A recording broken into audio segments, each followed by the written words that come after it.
Alors dans cette petite vidéo, nous allons voir les propriétés principales des logarithmes. Ces propriétés sont la partie centrale du cours, de ce chapitre. On va en effet les utiliser à tout bout de champ et dans tous les sens, donc il est très important de les comprendre. Alors je vais vous les présenter ici sous forme d'illustration en utilisant le tableau qui est ici. Vous le reconnaissez, hein, c'est celui qui était au début du chapitre. Bon, il y a deux manières de regarder ce tableau, hein. Donc, soit vous regardez la première ligne d'abord et vous calculez la deuxième. Donc, comme on la calcule en faisant simplement 2 puissance x. Vous voyez ici, si x est égal à 1, ben ici j'ai 2 puissance 1, là j'ai 2 puissance 2, 2 puissance 3, 2 puissance 4, etc. Soit on part de la deuxième ligne et on essaye de retrouver la première. Et cette fois-ci, il faudra prendre le log en base 2 de y.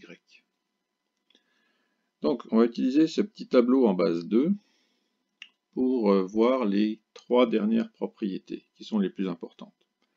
Donc, la première propriété me dit que log en base b de u fois v est égal à log en base b de u plus log en base b de v. Donc ici, ma base est 2. Je travaille en base 2. C'est pour ça que j'ai mis des petits 2 partout. Alors, prenons un exemple. Alors, on va prendre par exemple u. Alors, log en base 2, on va prendre u est égal à 2. Et v est égal à 8. Donc d'après la formule, ça doit me donner log en base 2 de 2 plus log en base 2 de 8.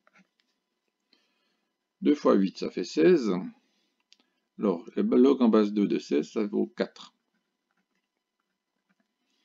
Log en base 2 de 2, il est ici, ça vaut 1. Log en base 2 de 8, il est là, ça vaut 3. Donc j'ai bien 4 est égal à 1 plus 3. Vous pouvez essayer avec d'autres valeurs de u et v, en prenant chaque fois un u et un v dans la deuxième ligne. Essayez par vous-même, vous verrez que ça marche avec tout.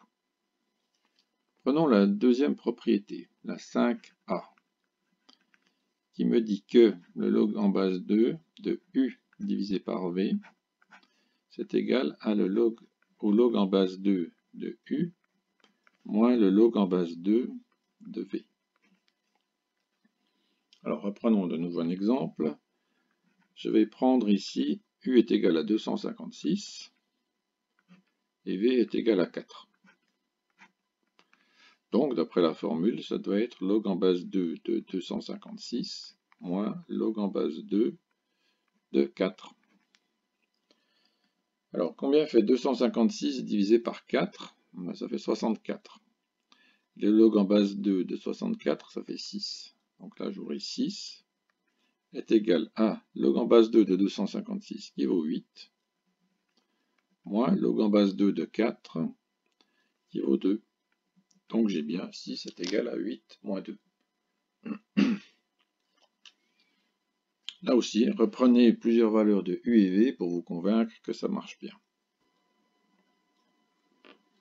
Voyons maintenant la dernière propriété, la propriété 6a, qui me dit que log en base 2 de u puissance v, c'est égal à v fois log en base 2 de u.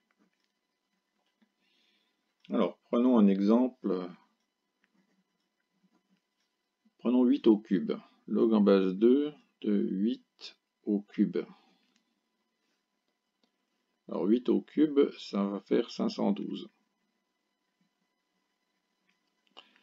Donc, d'après la formule, ça devrait me donner 3 fois log en base 2 de 8. Alors, log en base 2 de 512, ça fait 9. Est égal à 3 fois log en base 2 de 8, que je lis ici, qui est 3. Donc j'ai bien 9 est égal à 3 fois 3.